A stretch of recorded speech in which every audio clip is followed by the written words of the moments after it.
Hello, hello, hello, bird nerds. It's the bird emergency. I'm Grant Williams. I'm a bird nerd. It's my great pleasure to kick off for, what are we, 2022? The wettest year we've had in the 20s so far. And it's Monday Megaphone. And every 2 weeks, it's really exciting. I'll be joined by Holly Parsons and we'll be bringing you the passing parade of bird nerd gurus. And today we've got John Martin and Jennifer Colbourne, and we're talking cockatoos, bin chickens, brush turkeys, and all manner of urban birds. Holly is, of course, the leader of the Birds in Backyards Urban Birds Project at BirdLife Australia. Hi, Holly. How are Hi, you? Grant. Glad to be back. It's good, isn't it? It is. It's great. And you're just sitting there in trepidation, I would imagine, in the Illawarra, waiting for this tsunami of floodwaters to hit your way, and the rain bomb. Yes, I heard about the rain bomb. It's a little soggy, but thankfully we're all totally fine, and I think we will be. And joining us down in the Greg Brady Square today is Dr. John Martin. How are you, John? You're at now. Your main role now is at Taronga Zoo, yes? So John Martin from Taronga Zoo. That is it. I'm in the office at the zoo today. Spotted some very wet animals, but otherwise everyone's happy, and it's nice to be chatting with you all. And I feel like we've got a celebrity because John was so visible for a while there. Every time I turned the TV on, there was John and a cockatoo. So it's a celebrity edition of Monday Megaphone. And in the Ellis, I'm sorry you're in Ellis, the housekeeper square there, Jennifer. Jennifer Colbourne, who's in London but is based out of the Vet Med Uni lab at the University of Vienna, also studying cockatoos. Hi, Jennifer. How are you? Hi, good to see you. Yeah, we actually just got battered by a bunch of storms in the UK too, so I guess everybody's been wet lately. And and Jennifer, you're a perfect example of the intercontinental and international nature of science research because you're a Canadian whose lab is in Austria, but you're currently in the UK. So I was going to start with John, but let's start with how you got to to the UK and Vienna. That's got to be a story. Yeah, well, so my project that I'm doing for my PhD is actually designed to be interdisciplinary. So we have our institution at the Veterinary Medicine University of Vienna, and we have Elise's Auersperg's Cockatoo Lab, and she has a collaboration with the University of Birmingham. So this is about an hour and a half actually out of London. And there's a researcher there called Dr. Sarah Beck, who's done a lot of research into tool innovation in children. So actually my project was conceived as comparing how cockatoos use tools to how children use tools. My investigations with children got cut a little short with COVID, but I did get one study in. So then I was off studying cockatoos. I actually got trapped in Austria for a while my poor husband was trapped in the UK for 2 years. And now I'm back and I'm actually doing a quick internship to compare capuchins at the zoo in Edinburgh to cockatoos as well. So I'm just running around having fun. Uh, John, that's really got to pique your interest, doesn't it? How are cockatoos like monkeys? I think the children is a really good one as well, because it's the constant question we get of how smart is a cockatoo, and the investigation of tool use and other behaviours and social interactions start to help us sort of peel that onion back and start to have a more concrete answer, although it's certainly not rock solid. So, but Jennifer, you tell me. What did you learn? I can't wait to hear. Well, so this whole thing got conceived. You might be familiar. There's a very famous task that happened with Betty the New Caledonian crow, where I think it was in Oxford. Betty was part of this project with these New Caledonian crows where they were seeing if they understood how hooks worked. Mm-hmm. And they had to test in pairs, and her partner flew off with the hooked piece of wire. So she bent a hook into her piece of wire in order to solve. So I think they had to like dip this hook in to pull a basket out. And of course, this just like blew everyone's mind because they made hook tool. And then it turns out, I mean, the New Caledonian crows do some amazing stuff with tools. And so, of course, we gave that to the Cockatoos. And around the same time, Sarah Beck's lab gave the same task to children. And to our surprise, actually, the children are complete rubbish at innovating tools. Like they really do badly at it. So the shocking finding was that they weren't innovating the hook tool consistently till about 8 years of age. Which, if you show them, they'll do it. But even giving them like hints and experience with pipe cleaners, like the kids are just rubbish at it. And so this work's not published yet, but I did some other different tool innovation, and I seem to have found very similar findings. That children aren't as great at tool innovators as we thought. And in some ways, our cockatoos outperform them, the younger children, because our cockatoos did do the hook task, several of them. So yeah, they're cool. Yeah, super cool. So, John, there's a good place for an introduction into the work that you've been doing with cockatoos. I mean, you've been involved with Hollows' Homes through the Botanic Gardens and Wingtags, and now Big City Birds. So, could you maybe walk us through, for anyone who isn't familiar with any of the projects you've been working on, how you got interested in cockatoos and the behaviours that they're exhibiting in the urban environment?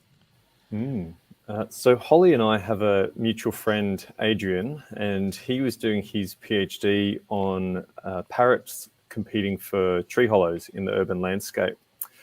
And he was telling me one day about how the cockies were bullies and always kicking other birds out of tree hollows and all these. He sort of had these observations about cockies, but really no one had done a study on cockies. And I was already thinking about a study on cockatoos, and particularly from an ecological perspective, how many of them are there? What are they eating? Where are they flying? Are they successfully breeding? Are their young successfully fledging and living to be breeding age? So it was sort of the starting point was really basic, and then that research started with the Wingtags project, so that we could actually mark individuals and be able to monitor their movements and their habitat use and some of their behaviours like breeding and foraging. And then that really got ramped up with the addition of Dr. Lucy Applin, who is a behavioural ecologist. Well, actually, she probably would even go beyond that. So that was a fantastic example of a collaboration of joining the world of animal behavior in all of its glory, because it's super duper cool, including the study of humans. We're animals, our behaviors, and linking it to what we were seeing with respect to their ecological adaptations. This is a big bird that's living in the city and is happily going onto people's balconies, 10, 20 stories up on city skyscrapers to be actually go and land on them and be hand fed and all these things. And you're like, these are not normal behaviors of wild birds. Humans are a ginormous predator compared to an 800 gram to 1 kilogram bird, So, really interesting, and so many questions to explore. And the thing that's really fun there is obviously Jennifer's doing a lot of this stuff in captivity and we're doing it in the wild, and that sort of adds a whole new dynamic, and being able to mark individuals and see where they're going and habituate them and train them to do tasks and learn and see how that information is spreading is very rare in the wild. So it's a very nice study system. Now, I'm just going to put this ticker on, John, for where people can get involved with Big City Birds. So let's talk about what the Big City Birds project is using the app, and what are you wanting people to observe and report? So Big City Birds is the reincarnation of the Wingtags project, and that was very targeted to studying marked individuals. And so now it's actually broad spectrum across the country. So you can report, we do have focal birds, so cockies, the brush turkeys, the ibis, and corellas, but you can actually report any bird species. And the subtitle of Big City Birds is Adapting to Change. So we're really interested in their behaviours. It's very much driven to now you can report any individual. Are you seeing it nesting? So still ecological information, but that can then lead us to say, oh, wow, they're actually nesting in a new way, or at a different time, or in a different habitat. And so this can then lead to understanding different behaviours. But things like innovation, which is really Jennifer's area, and looking at, say, the tool use is really what we're talking about there is birds problem solving. And so one of the great examples lots of people will be familiar with is having a coffee and seeing something like either a rainbow lorikeet or a noisy miner coming and stealing the sugar packets on the table and opening them up and eating the sugar. That's an innovative foraging behavior. They actually had to figure out how to rip those bags open as well. It's quite difficult. It's easy for us, but so yeah, we're after a whole heap of information across the country. And so why I say it can be for not just our target species is you might see a new behavior, and that could start a whole new project for us. It could be something that we suddenly go, wow, that's blowing our minds. Let's go and investigate that further. So I encourage you to share your observations of the birds in your area when you see an interesting behavior. And also the thing that is really challenging is, and Holly can appreciate this especially, is to get you to keep reporting information. So you might see the brush turkeys in your area and they've built a nest mound and you're like, wow, that's really cool. And you report it, lovely. Well, update us. Are you seeing females going to that mound to lay eggs? Are you seeing chicks hatching? What are they foraging on? So there's just a myriad of information that, to be frank, we don't know, and you can help us understand, and your observations are actually hugely valuable. Holly, you run, or your BirdLife runs one of the largest bird citizen science projects, which is the great Aussie backyard bird count. I've probably thrown in an extra word or two in there, but I think we all know what it is. How does the information collected in that annual week-long count sort of overlay with the kind of information that John has collected in his projects? Is there a way that they overlay and that you're all sharing information so that everyone can benefit from one piece of data that's collected by one person? Yeah, look, there's always ways that we can collaborate and do share data. I know Aussie Backyard Bird Count data has gone to John previously to look at where cockatoos and ibis were being recorded throughout that week-long period. So look, there's always opportunities, and like John said, the more projects that you can submit sightings to, and the more detail and how often you can repeat those surveys, the better. So, the Aussie Backyard Bird Count is great in that it is a week-long event. It gives everybody a very focused activity to count all the birds in their garden for 20 minutes, and you can do that as many times as you like during that week. So that sort of big census event really gives us a broad overview of what's going on amongst the bird community and where the sort of major trends are. So, who's holding out on top, who might be becoming a little less common. So it gives us those sort of broad overarching changes. And then you can delve into a whole variety of different different projects depending on where your interest is. So, John's amazing work with big city birds is, really, like he said, looking at those behaviours. So what's happening in urban spaces that is a little bit different to what might be happening in a natural environment? Where are we seeing these unusual behaviours? Elsewhere in bird life, the birds in backyard surveys that are part of my urban bird program look at how our garden characteristics relate to what our bird communities are like, so we can pull out tailored information on how to create spaces for different types of birds. There's a myriad of opportunities out there to explore, and you don't have to just stick to one project and be loyal to one project. You can switch around between a whole heap. But, the nature of citizen science is that it's supposed to be collaborative. And so that's collaborative from the researcher and the participant or the citizen scientist, but it's very much researcher to researcher as well. There's a lot of opportunities for our data to be made available and explored in a whole range of different ways. John and Jennifer, I want to pose a question. I'm not sure how the best way to phrase it is. So forgive me if I mangle this and take a long time to get there. But I'm wondering if, Jennifer, you're seeing in the lab similar kinds of behaviours that must be either learned or that the birds think them up themselves to what you have been seeing, John, amongst wild populations.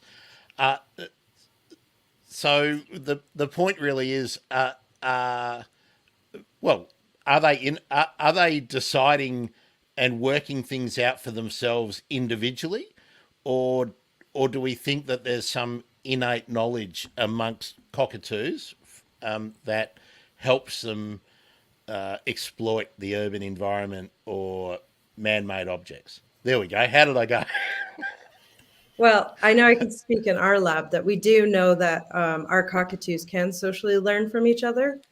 So I actually haven't talked about even what kind of cockatoo we study. So it's actually a Corella. It's a Goffin's cockatoo, but also known as the Tannenbar Corella. So these aren't the ones that you're going to find in Australia. They're in this very, very small area, the Tannenbar Islands in Indonesia. And so they're endemic there, though there are several invasive populations. And so when we discovered the tool use in Austria, at that point, very little was known about the wild. But we have this wonderful postdoc, Mark O'Hara, who established his own lab out in Tannenbar. So we are actually collecting data on the wild cockatoos. And he recently found, just a few months ago, the big press blitz came out. They found that the cockatoos were using tools in the wild, but completely different to how the ones in the lab did, which isn't surprising. So our individuals in the lab use tools differently. They learn from each other. We've had the original cockatoo who learned it first. The other cockatoos who learned it later did it completely differently. And then the ones in the wild became famous for using what's called a tool set. So this is the first bird ever recorded to use a tool set. So the media calls it cutlery, where they basically were wedging into these sea mangoes where you can't eat the outside and using different sizes of tools. And Mark did this wonderful job of mocking up the different tools and their different functions. So yeah, you do see a lot of variety. It doesn't seem to be something that's innate. They seem to just really like to combine objects because we're seeing huge individual differences. We're seeing big population differences.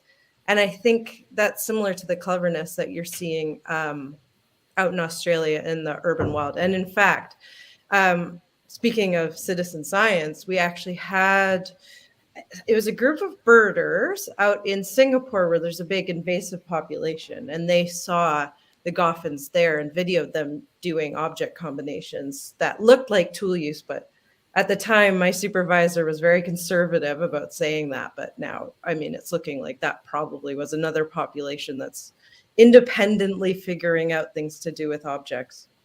I find that very interesting. Yeah, and from the observation here in Sydney with the sulphur-crested cockatoos, the paper we published last year was highlighting that not all individuals were capable of opening the household bin lids to scavenge food. We noticed it was predominantly adult males, and that it certainly is a learnt behaviour that is socially learnt within discrete groups, and that in neighbouring groups there was the same behaviour going on, but you could see that they had their own way of opening it. So we call this the cultural diversity of that social learning. And so a simple analogy I use for that is, in Sydney, people will have a schooner. In Melbourne, people will have a pint. And so that's a cultural difference. But we could see that at a much smaller scale, and we're talking even only 5 or 10 kilometres, that flock of birds, you're talking maybe 100 cockatoos, that's those individuals who had learnt this behaviour and could perform this behaviour. There were similarities at the small scale of 100 birds at that site. You go 5-10 k's away, those other 100 birds actually did the same behaviour, but in a slightly different way. And so to the question and Jennifer's comments there, it's not innate. I think the innate thing is that they're intelligent and inquisitive and capable of learning.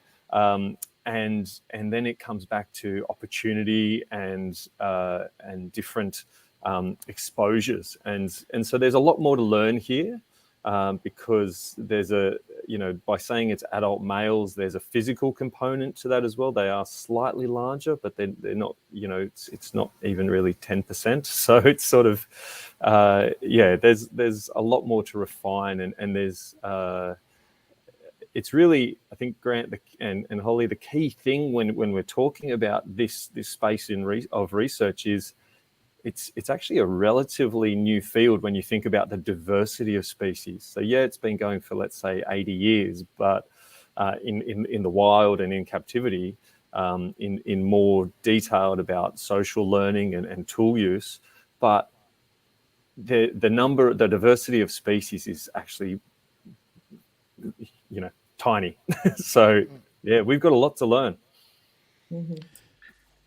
Holly, what do these kind of findings, and I know that the work is ongoing and not all published yet, but what can we as gardeners, urban space managers, take from what Jennifer and John and other researchers are learning about bird behaviour, and apply it in some sense to our own, really minor micro conservation efforts in the urban environment?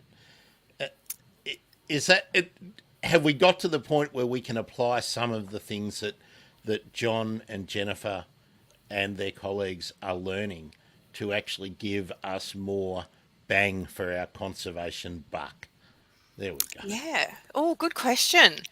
So I guess, in terms of whether there needs to be an action, I guess it would depend on whether there's a problem to begin with. So, if all the cockatoos, all of a sudden learn how to open bins and are causing chaos and ripping out rubbish every bin day, then maybe that means that we need to think about how we better contain our rubbish, and certainly we see that on school grounds as well, with open lid bins, and cockatoos and ravens have a field day after lunchtime finishes on a lot of school grounds.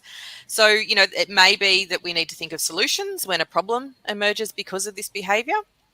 But I think it's also, just from a really basic level, I think it's really great to dispel the bird brain myth that birds are not dumb.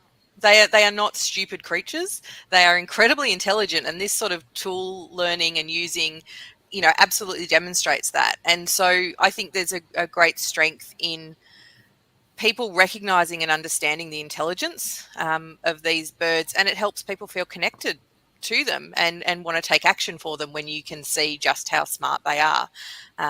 So I think that's another really great strength of some of this work for sure.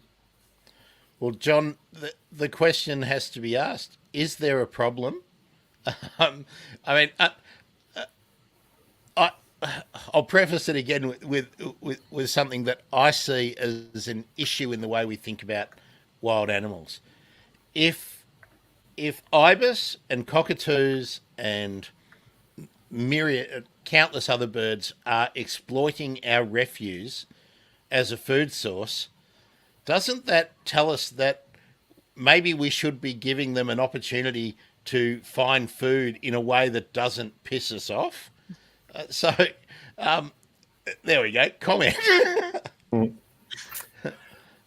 There are so many things to comment on there. So look, I love the prior question about what we can do in habitat, and of course Holly's done a lot in this space and continues to do that through BirdLife Australia. It's a really interesting one with respect to the resources that are available and those individual species adaptability and how they're exploiting different resources. From a what can we do, a human solution, because that's actually, we're the ones who are in the position to really solve this problem. I was reading a book the other day, and food waste, us not eating all of our food and throwing away scraps, is a significant issue globally and is a significant issue from a climate change perspective. It's also from a world hunger perspective. So, let's all be more sustainable with the food that we actually buy and make sure that we use it and have a compost so that we're not putting it in the garbage bin, or, maybe we need parents to be far stricter with their children so they eat their lunches. No, I don't know, I'm being cheeky there. So yeah, there are the idea of us modifying our behaviours is really the starting point, and one of those is providing habitat that incorporates food plants, and for those of you who love an ibis, we were just talking about a bit of wet weather during the start of this chat. I love watching them out there in the sports fields. So all of these footy fields that are all over the landscape, they're probing into the soil and eating the worms that are in that flooded soil. And I always just think of them as little gardeners out there. So yeah, look, it's about what you appreciate. So this is part of that other aspect that is really interesting about Jennifer's research. Well, not the focus, but the idea of integrating, asking questions about humans and our behaviours and our learning abilities is that thing of how do we get people to appreciate these aspects of wildlife and their behaviours and live with them rather than be upset by them.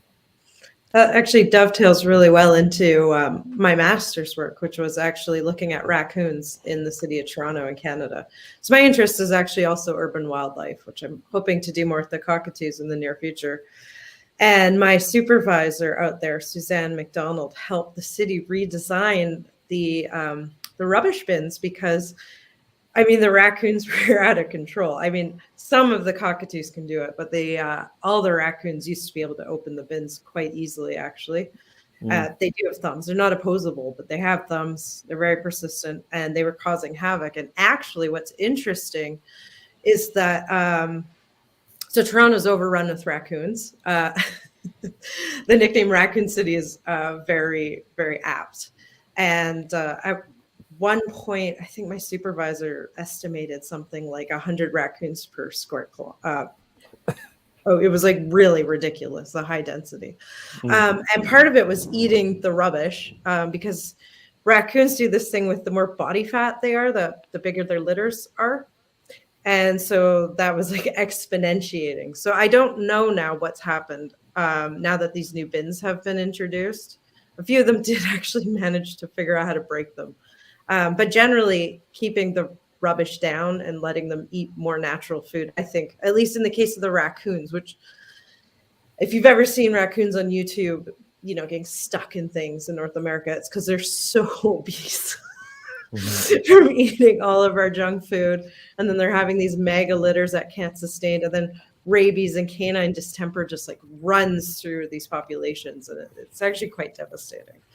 And I should imagine from my experience with cockatoos, at least, that they're more likely to breed the better fed they are. Although I think the the hollows, which John knows all about, is a factor playing into that.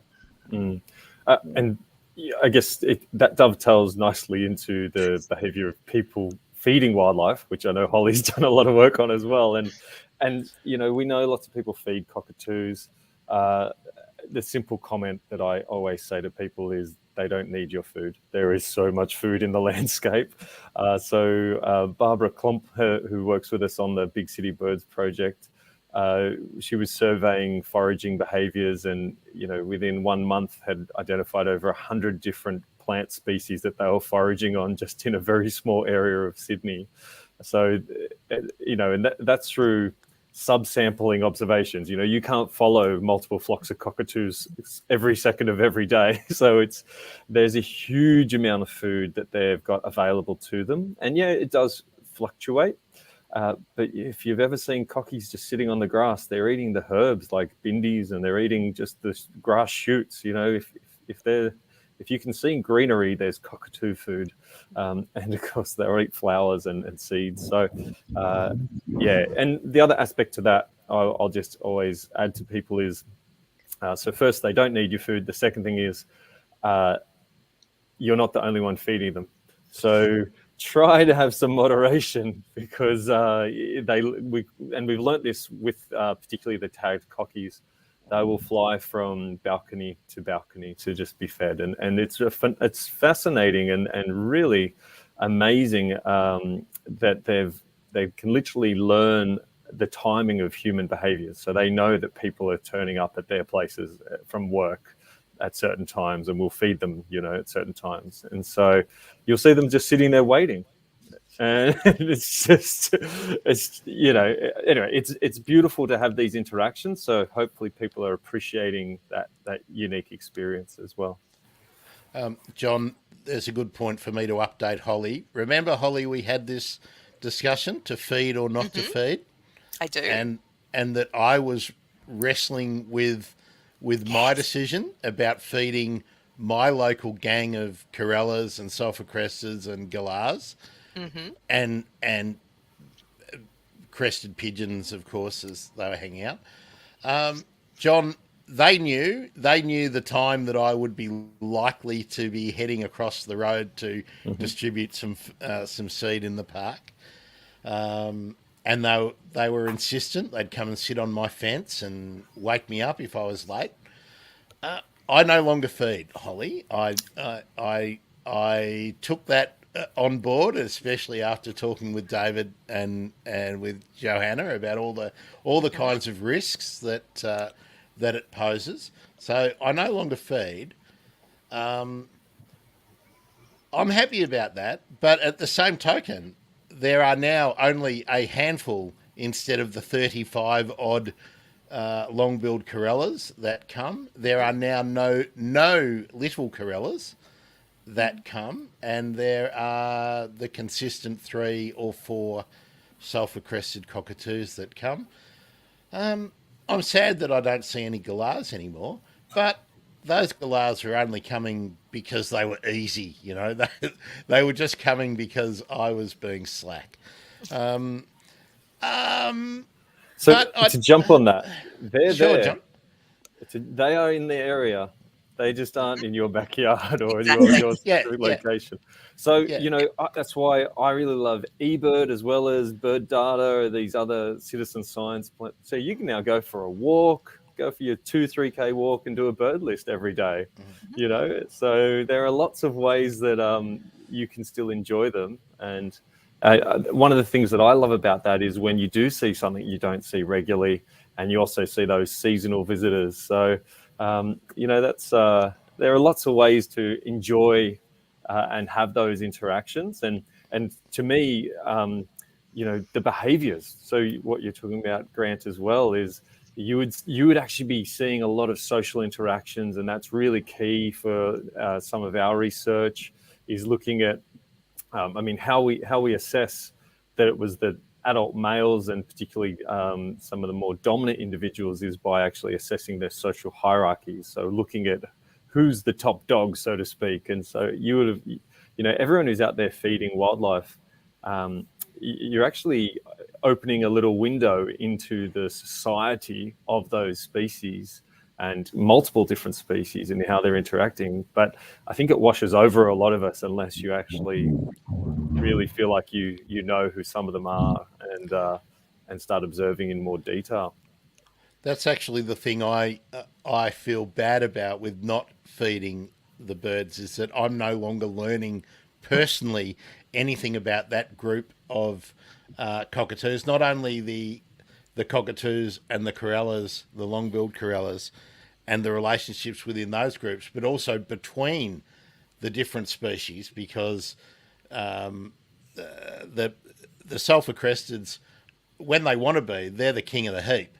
But for most of the time, they let the long-billed do whatever they wanted, and then obviously when the cocky decided, nah, I'm hungry, he'd go in and knock everyone else away. Clearly, you don't have rainbow lorikeets because they are the king, despite being the smallest of those birds you've mentioned. Well, I was going to make a comment before, John. Imagine if rainbow lorikeets were the size of sulphur-crested cockatoos. There would be no other birds in the landscape. You know, they are the bully boys. Now, we do have lots and lots of rainbow lorikeets, but nobody around here is feeding them. And the one thing that I really often tempts me back into feeding this group of birds is that all of my neighbours in a highly urbanised and we're in the west, so we don't have a lot of people who are I don't know, perhaps socialised to be. I don't know how to use the term, but there's fruit trees here. There's not native gardens, right? People are not planting gardens for wildlife, and so it's quite different to what you would experience in a lot of streets in the eastern suburbs of Melbourne. People are not generally enjoying birds, so it was great watching my neighbours when they were going to the kids' playground or doing the laps of the park, to actually notice these birds and get involved, and the kids were getting excited by the birds.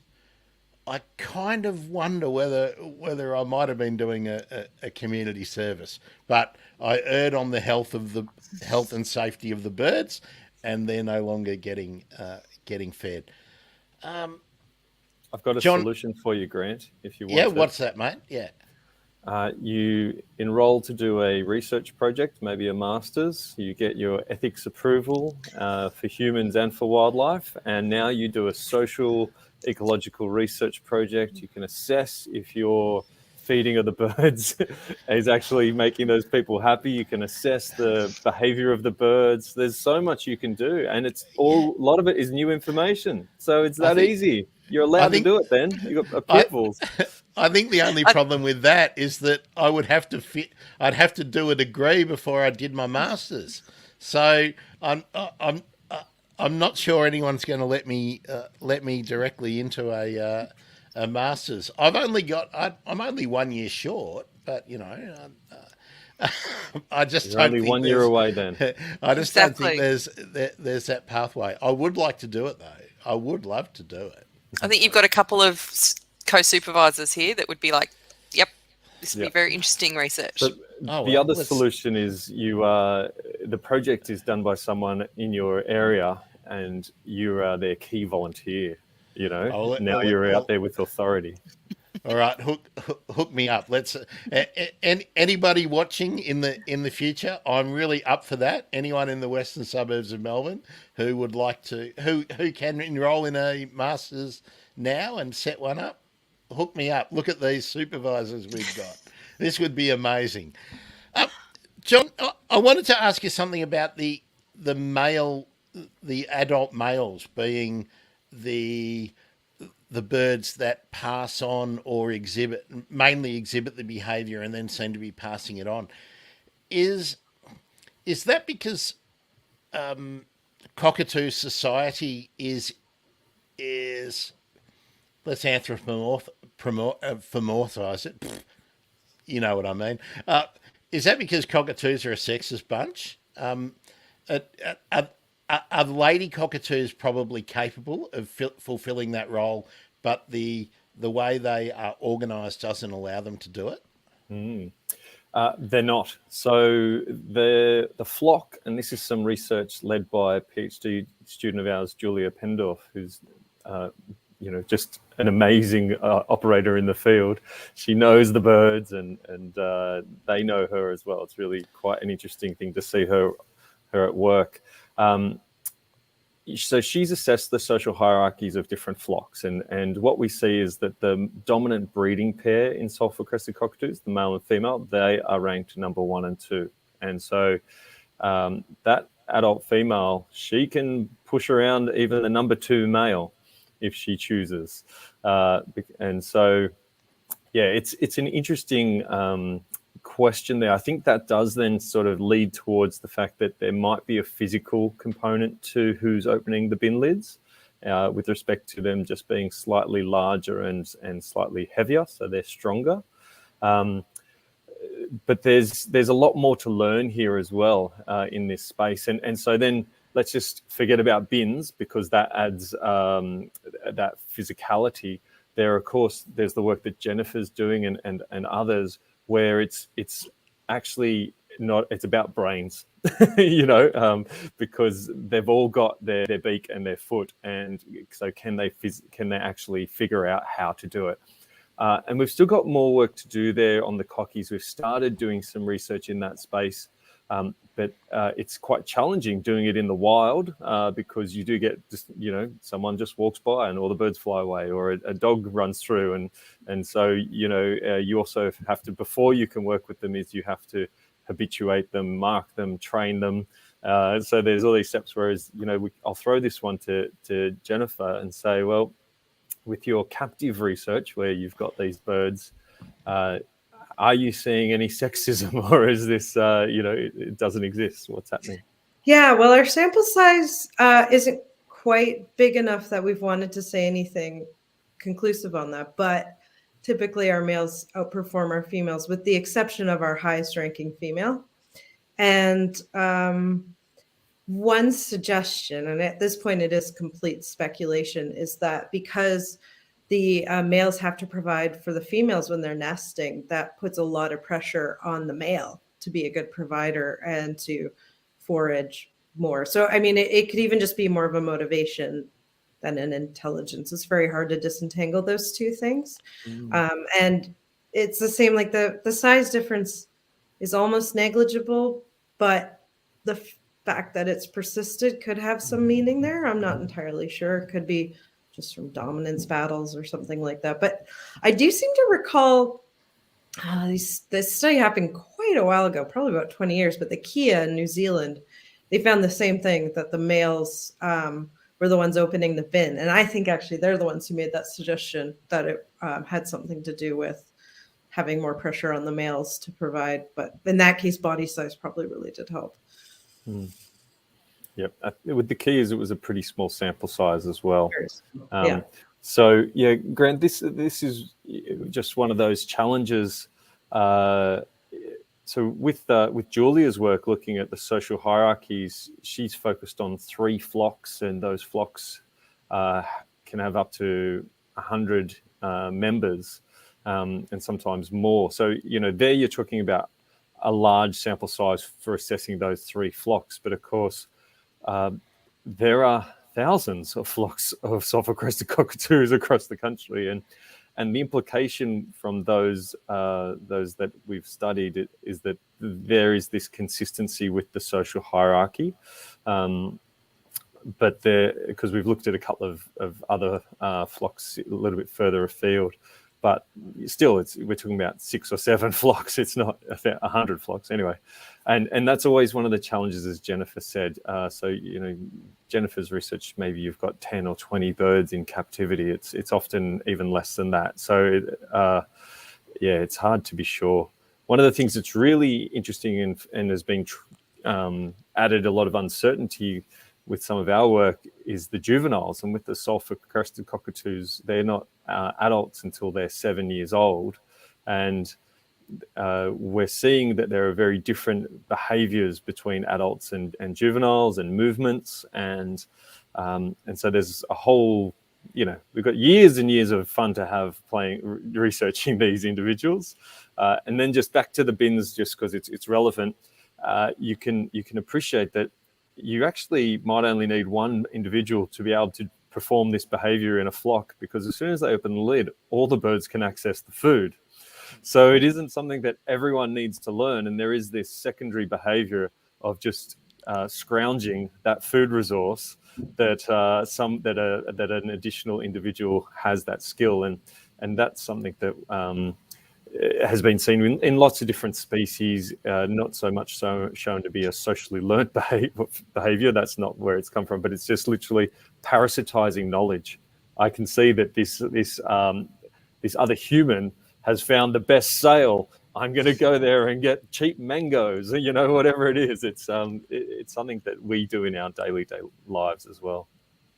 So, John, I'm still wondering, because we're saying that it's a behaviour that is passed on in general, and looking at the map. Sorry, passed on is an interesting phrasing.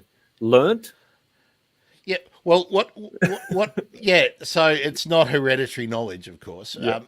But what I was just looking at having a look at the map again of the big city birds data, and you've got 10,000 of the observations in Sydney, and then much smaller numbers across the country.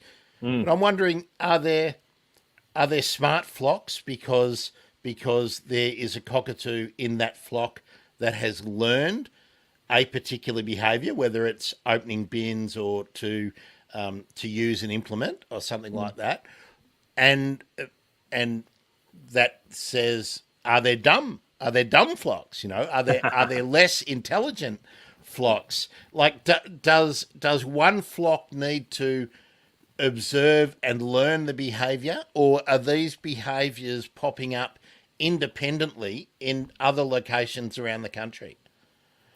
Grant, thank you for asking that question. The check is in the mail. That's my pleasure. What am I here for? I'm not here because I'm a genius. No, because this is the whole point about innovating is actually something that's can be happening spontaneously. And so this same behavior of bin opening that we've been talking about, we've been observing that in southern Sydney, and there's reports of it occurring in southern Victoria, around near Lorne and Torquay. And so that is mind-blowing to us, because what it suggests is that the birds have innovated essentially the same behavior independently. The reason why it's independent is because our monitoring of cockatoo movements has shown that they are extremely, extremely, extremely unlikely to have flown 2,000 kilometers to this other population, and a bird has then socially taught them how to do it. So that means that independently, 2,000 kilometers apart, birds have come up with this solution to a problem. Now, why they've needed to come up with that solution, maybe they didn't need to, but they did because they're inquisitive. But it's a very interesting point that you're making, and so no, I'd say every flock has intelligence, and it's really about opportunity. And so this is where your observations around the country are really valuable to us. And the reason why we've got lots of reports in Sydney and not a lot around the rest of the country is because we've started this work in Sydney, and so we've really engaged the community here and had quite a bit of media interest here. But it's very hard to have the media in Brisbane run the story about cockatoos in Sydney and ask you to report them. So yeah, that's one of the challenges we have, and that's why it's great to be chatting with you, and hopefully you'll be participating and others will as well around the country. I have to say, John, I'm the worst person to do recording on the go. I've never been a bird lister, and I think it's hard to develop a habit at my age that you've never had previously. I watch birds all the time. Do I ever write down what I see? Almost never. I talk about it I'll talk about it until the cows come home. But doing something that seems like work, oh my God.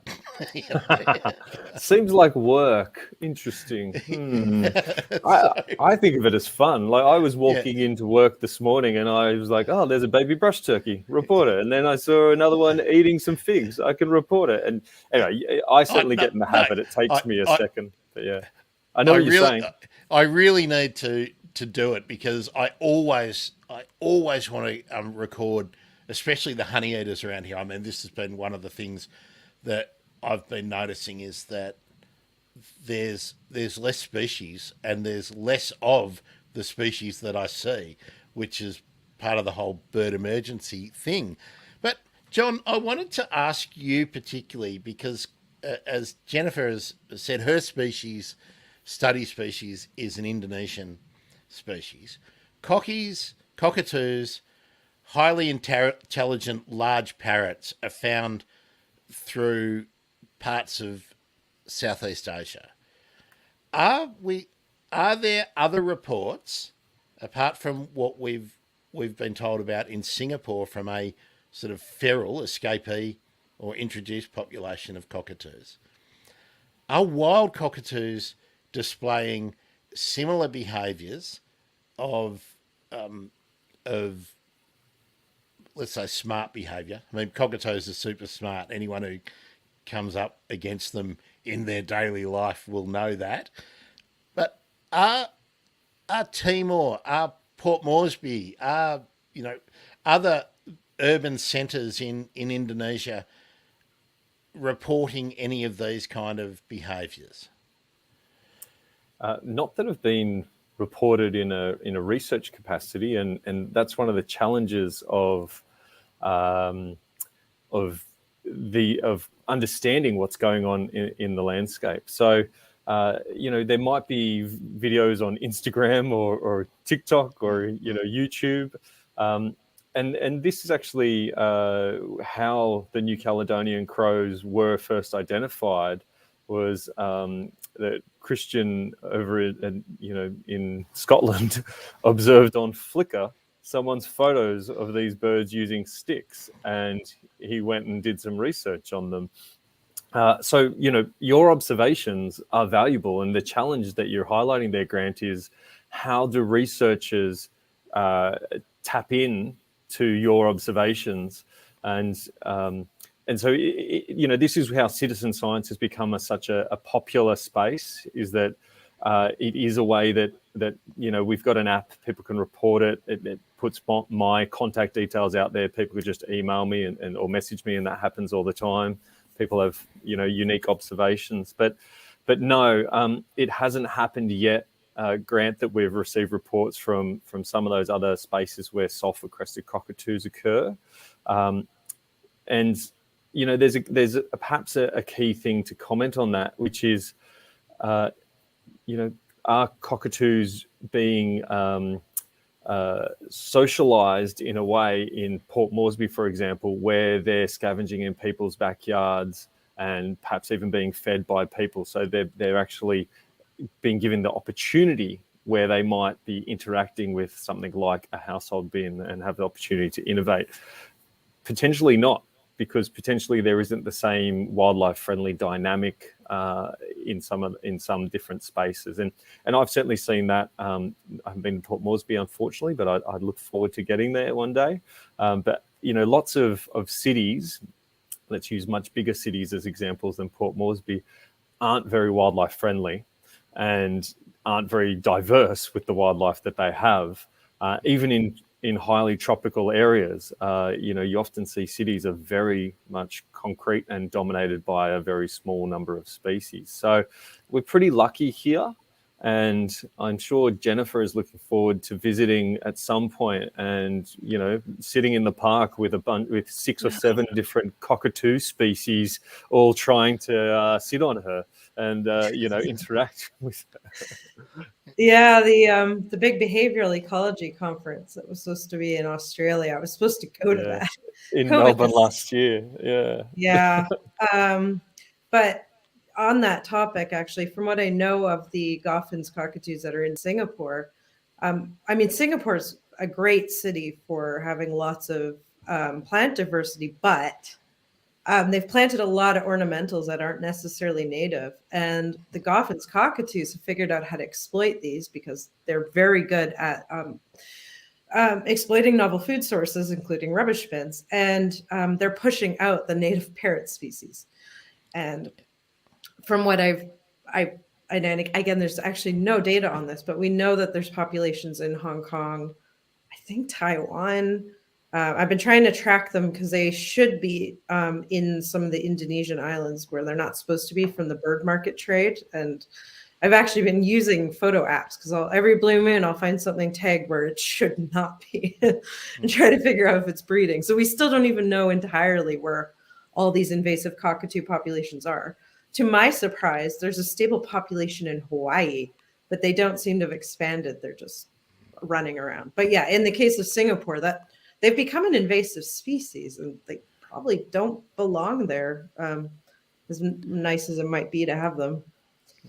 That really highlights another issue which is always dear to my heart: the horticultural plantings, the decisions that people take when it comes to ornamental plantings in a private garden, but then also the streetscapes and the public parks and all those horticultural decisions that are made generally for completely other reasons always have an impact on what birds can exploit. So Melbourne has a very varied horticultural palette, so to speak.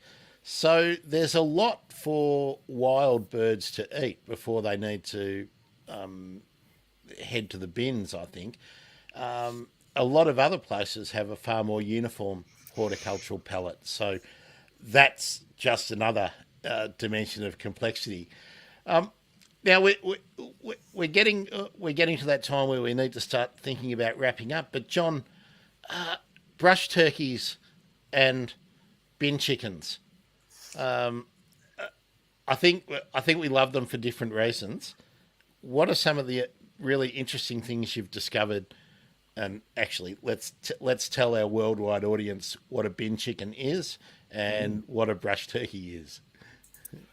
So the Australian white ibis is the bin chicken, and people might be most familiar with the African sacred ibis, which is one of the Egyptian gods, or the head at least of Thoth.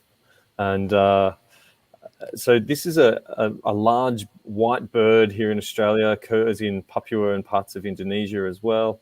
And it has unfortunately lost a lot of its habitat, which goes back to one of our earlier points, Grant, out in the Western wetlands through agricultural practices and human, damming and water extraction. And so it's quite a phenomenal example of a species that has completely different behaviors in its natural habitat compared to in the urban environment. And we don't have good understanding of the movements between those two spaces. We've only done limited tracking, and there isn't a lot of movement to the city from the country, but there is some movement to the coast and to some of the coastal towns. But yeah, birds out west, when you go to one of the western wetlands, which are all flooded at the moment, you're not going to get very close to the ibis. They're going to fly away from you very quickly. Whereas here in the city, you sit down in the park and an ibis spies that you've got some food, you've got a friend for life, or at least until the food runs out. So look, they're an interesting species that people dislike, I think mostly because they didn't think that they were a native species for starters. They thought that they were an introduced African sacred ibis.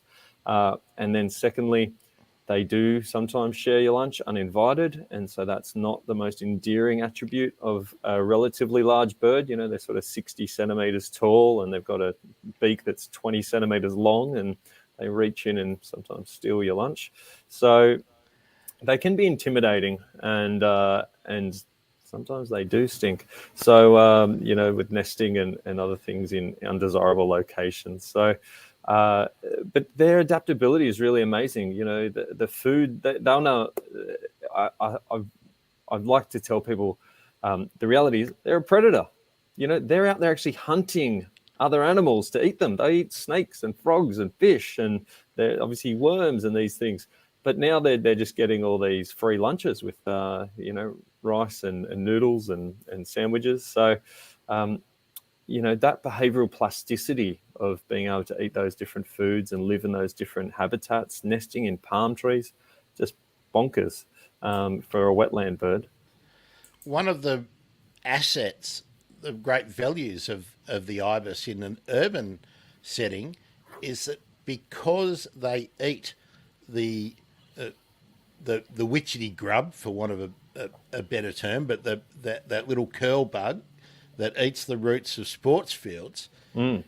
If They've you've saved got the lots economy thousands of dollars, Grant. but not only that, if you do not need to spray chlorpyrifos on your sports field, you are actually protecting the diversity in all your waterways that wash off from the sports field. Chlorpyrifos is a terrible thing to be putting out in the environment, and it is cumulative. It's very difficult for most animals to break down, if not impossible. So we should celebrate the ibis that are helping control the dead patches on your sports field. So please be nice to them. I look forward to this, Grant. I look forward to this campaign to rebrand them so people are all over this, because I agree with you. They deserve it. They absolutely should be praised as the beautiful animals that they are. And I'll just jump to the turkeys, because I know time is of the essence, and I don't want everyone to disappear. But so the Australian brush turkey is a similarly large bird, and it's mostly flightless. It lacks the whiteness. It's got a little bit of mottled white and black on its belly, but it's a mostly black bird, and a fantastic first name for it from European colonists was the New Holland Vulture, because they have a bold red head. The skin is red. Here in the Sydney region where I am, they're called the Gwila by the local Aboriginal people. If I haven't completely butchered the pronunciation, but they're a megapode, which means they've got pretty large feet, and they're in this group of birds that have a very unique nesting behavior of raking up all the leaf litter for this species. That's what they do, and they use that decomposing leaf litter, the heat of that, to incubate their eggs. That produces the temperature, so they don't sit on their eggs like most birds. In Australia, there are 3 species that have this similar behaviour. One's the malleefowl. They rake up the soil, and the soil sits in the sun, and the heat incubates the eggs. The orange-footed scrubfowl up north, it also uses the decomposing leaf litter. These birds have been sort of wiped out of some of the urban areas over the last century or so, and for a number of reasons, through a number of behaviours, I should say, not for a number of reasons. And one of those is these nest mounds are highly susceptible to destruction and easily found and destroyed by people. They're also, the eggs in them were a preferred food source by Aboriginal people, but also by anyone else who could get their hands on them. And of course, that includes animals like foxes and dingoes and dogs and goannas. And so there are a range of different threats to this species, and that gets exacerbated by the fact that they provide zero parental care. The chicks hatch, dig their way out of the nest mound, and are on their own. And when you see these little fluff balls the size of your fist running around, you do think, geez, there's some hors d'oeuvres in the garden. I'll just go and eat that, especially if you're a cat. So that's a major threat to them, is people with cats. So you need to keep your cat inside. Yes, Jennifer, I see that you've got a lovely cat. You're in London. It doesn't matter. Cat just has an amazing sense of timing, because she literally showed up when you said the word cat. But the British are awful about not keeping their cats indoors. It's shocking. So are the Australians. Yeah. Oh, really? But yeah. Well. John, are the brush turkey increasing or decreasing in numbers in the urban sphere? Definitely increasing in the urban sphere. We've been calling it the Turkish tsunami. It's crashing over Sydney at the moment. Over the last couple of decades, the numbers have been increasing, and they're moving into new areas that people haven't seen them in for well over half a century, if not longer. And so that's phenomenal. This is an excellent example of a species that's recovering through natural processes. And part of that is we've improved the greening of the landscape. So those urban green backyards and street tree plantings, urban parks are helping. But this species has been protected since the 70s in New South Wales when National Parks and Wildlife Act came in. And I suspect that's actually had quite an important role for them as well, in that you couldn't just, go out and shoot this bird if you wanted to. It was now protected, and so it's very interesting, the return of the turkey, and it's so what we're seeing in Sydney currently has actually already occurred in the Gold Coast and parts of Brisbane, and they're still spreading across Brisbane, but they've certainly conquered Brisbane, and they're in the process of conquering Sydney at the moment. And so a really phenomenal story, and their adaptability is really important there as well. They can eat anything, and they're very tolerant of disturbance, but their nest mounds are probably their weakness, and their chicks being unprotected. So, Holly, did the bird count data reinforce that wider than Sydney, Brisbane, and maybe the Gold Coast and Sunny Coast? In the wilder regions, was the brush turkey holding its own?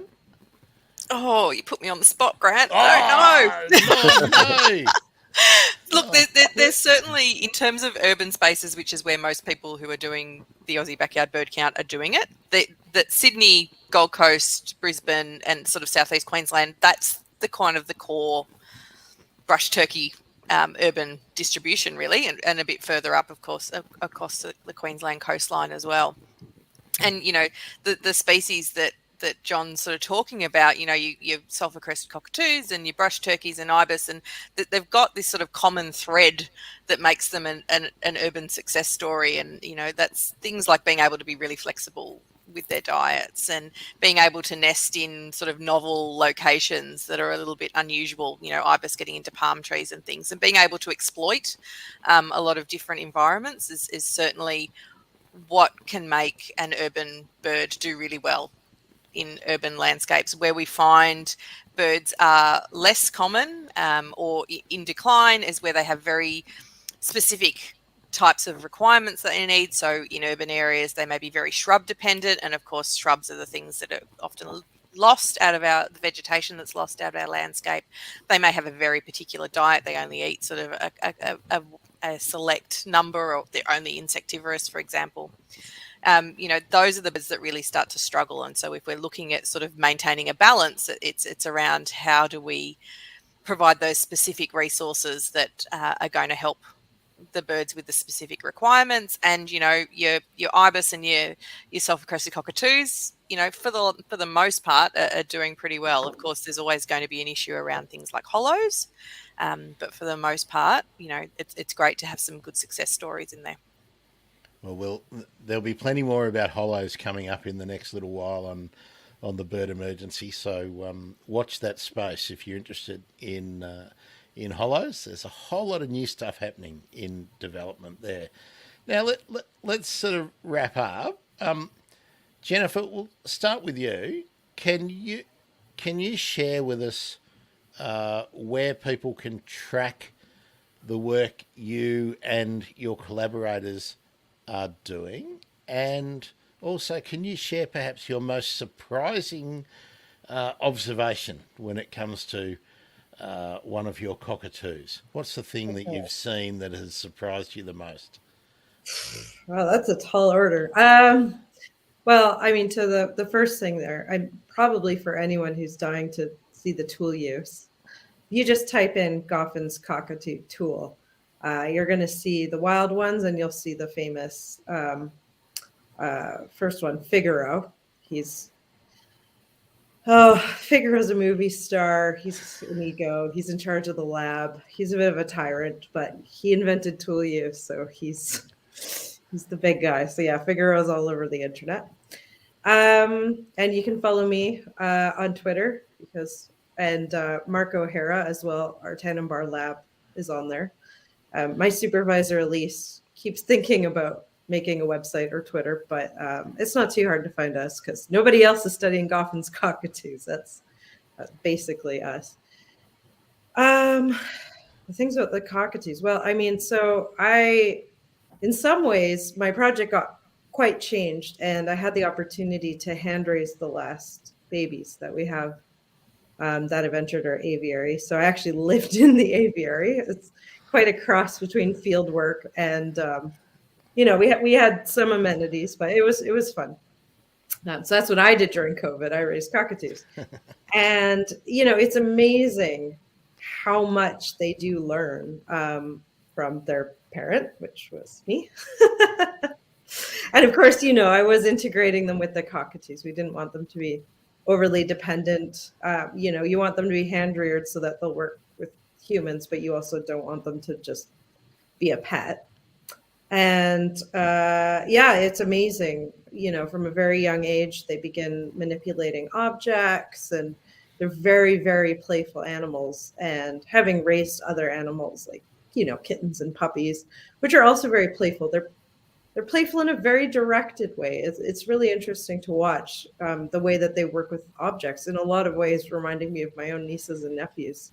And the connection you have with them is different than you have with other mammals. And I think part of it is just because, they enjoy music, they enjoy rhythm, you can talk to them, they understand your emotions. Our cockatoos understand quite a few things, actually probably more than we think. They speak German and English, and one of ours speaks Spanish as well.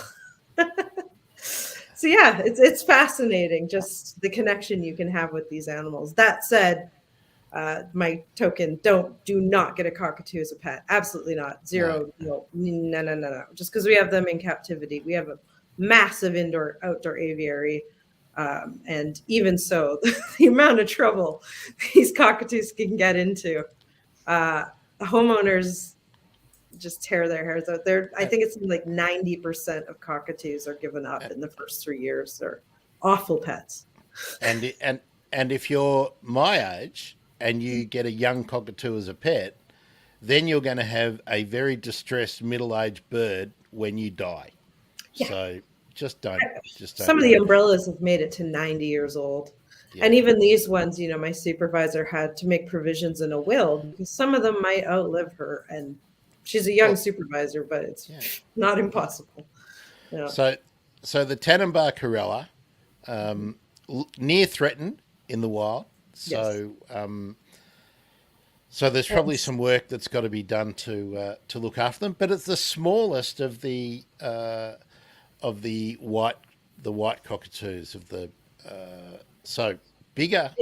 smaller, even smaller than the Philippine cockatoos. So and I don't know how people handle the big ones because these little ones are loud enough and they cause enough destruction. But yes, as for conservation, actually, Mark, who has our Tannenbar lab, is working right now with local people. He's very focused on involving local people, creating awareness, because to them they're just these white, ugly, loud birds that destroy the crops. Jennifer, I'll ask you because I'll forget later. I'd love you to put me in touch with Mark so I could talk about that. I'm really into the local forest rangers and things like that.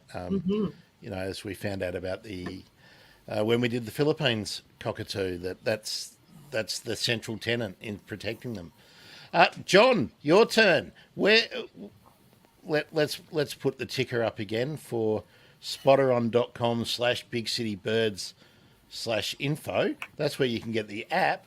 But where could people keep an eye on what you're doing? And what's the most surprising thing? Perhaps you could give us 3 examples all the bin chickens, the cockies, and the brush turkey. Bloody hell, there's a lot. I know. Well, you've got to earn your substantial paycheck of zero on this show. Yeah. Oh, look, this one isn't a learnt thing necessarily, but I think people don't necessarily appreciate how cute these animals are, because all three of the ones that we've touched on are often seen as a bit of a nuisance. And if anyone's seen a picture of a baby ibis, they are absolutely adorable. and so, I think, that's just one of those things that there's an opportunity there for all of us to appreciate different aspects of these animals, and whether it's their intelligence or their persistence, or just the fact that they're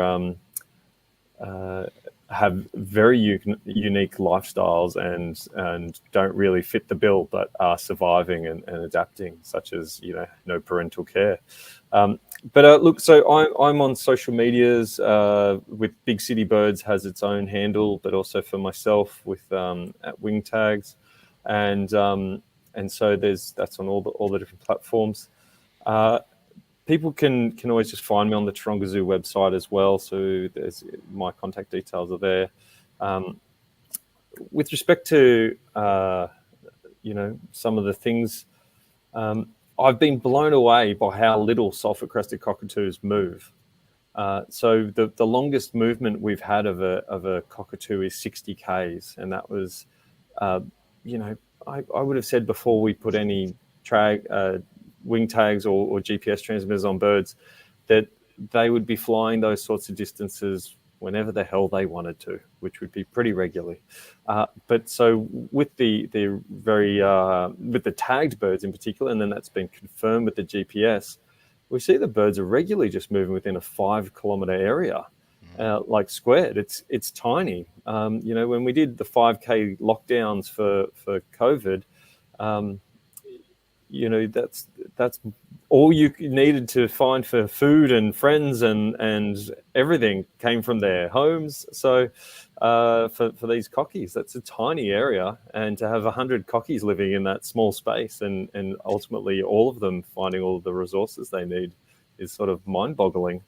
But yeah, so that's really been one that surprised me. I mean, the social learning, it's been great to be able to demonstrate it, but I don't think it was a surprise. There's been a lot of captive work like Jennifer's that has led us to think, hey, let's figure this out and see if we can demonstrate this with other behaviours in the wild.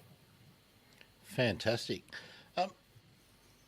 So that's at Wingtags and at Big City Birds 1. Somebody got in first. That one. Yeah. And actually, Jennifer, I'll just, for the benefit of the audio, at Raccoonologist is Jennifer's Twitter handle. Holly's at Birds in Backyards. On Instagram, yes, at Birds in Backyards, but to make things difficult, couldn't get that for Twitter. So we're at Urban Birds Oz on Twitter. There we go. Holly, what's the most interesting or the most surprising behaviour that you have had reported to you or you have seen? Oh, whoa. I can't, oh gosh, you put me on the spot. I can't think of anything off the top of my head. I think what I'm surprised about now is that nothing surprises me, I guess. I'm going to take the easy way out. No, that's fair. That there is so much that we are learning about how birds respond in urban spaces, that we shouldn't be surprised by what we are learning. Well, John and I have both been, I think we're at the point now where we've been working in this field for quite a while. And, back in the day, there was next to nothing being done in urban spaces in terms of bird conservation or even research just, into birds. It was not considered a valuable space. It was, it was just the other, everything was focused on wild and natural areas.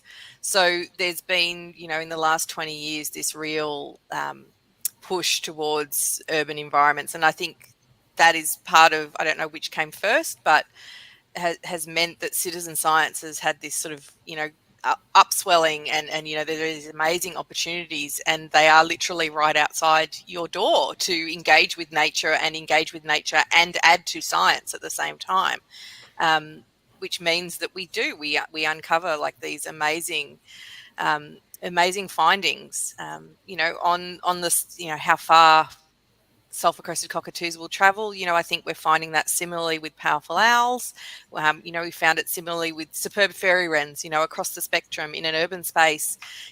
Birds don't have to travel far. They get all their resources in a really tiny area. So why would they bother expending energy traveling huge distances and defending large territories?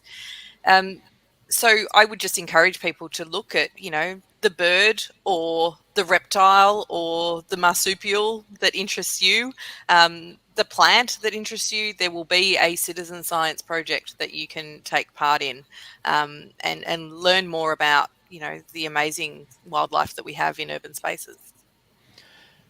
Yes, I'm trying to pull together a sort of a resource of some of the great citizen science projects that I've come across, not only in Australia, around the world. There's so many great ones going on. So I will promote that when that's near ready for the birdemergency.com. I'd like to share something that I saw recently which blew me away. Not cockatoos, but got a family of local Australian ravens who frequent the strip shops near the bus stop that I use frequently. And I watched one parent, I couldn't tell which parent it was, teaching the two juveniles how tasty tomato sauce was. I'm sure we've all seen the ravens or crows getting into bags to get chips or the last little bits of the hot dog or whatever. But those thin plastic pie wrappers that the half of your sauce gets left on. This raven was holding the wrapper with one foot, scraping its bill half open along that patch of sauce, and obviously delighting in its tangy, pumpkiny tomato-winess, and teaching juniors how to do it, and finding other pie wrappers near the overflowing bin to share and obviously pass on that knowledge. So urban birds are ace. Urban birds are bloody ace. That's all I can say. That should have been Holly's Twitter account. Urban birds yes, are ace. right. It's a bit long. But... Yeah. Missed opportunity. Except R. No one says ARE. You don't spell anything out anymore, John. Holly, we'll be doing this again in 2 weeks' time, talking something that we can wedge into birds in backyards and bird conservation, however we get to find it. So look out for at Bird Emergency on Twitter. I'll be promoting the bejesus out of it, no doubt.